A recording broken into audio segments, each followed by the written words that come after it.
大家好，我係小雞。我今日開始會同大家講故事。今日講嘅故事係《大男孩不哭》，作者係強提豪利。今天係李維到新學校嘅第一日，佢心入邊好驚啊！爸爸都唔知點算好。佢話俾李維聽：大男孩不哭。於是李維就忍住唔喊咯。途中佢見到一個漁夫即將出海遠行，眼裏面滿是淚水，但係佢同自己講：大男孩不哭。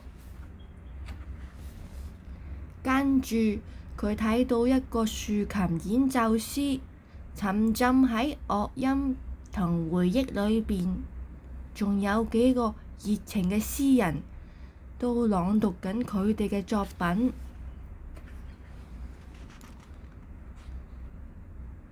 李維繼續話：大男孩不哭。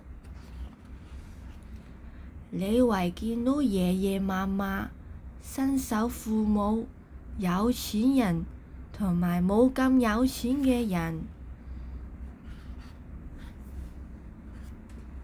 眼睛裏邊都有眼淚喎。佢睇到洋洋得意嘅人、軍人、年輕人、老人、摩托車騎士、聰明人，甚至係麵包師傅都喺度喊啊！事實上，周圍都可以睇到大男孩喺度喊喎。好快，李維到咗學校啦。結果李維喺學校嘅第一日，其實都冇咁得人驚。不知不覺就到咗放學時間。回家嘅路上，佢諗起佢睇到嘅一切。佢覺得好開心。李維返到屋企，見到爸爸眼眶有淚。爸爸，點解你喊嘅？今日係你去學校嘅第一日，我都好忐忑害怕。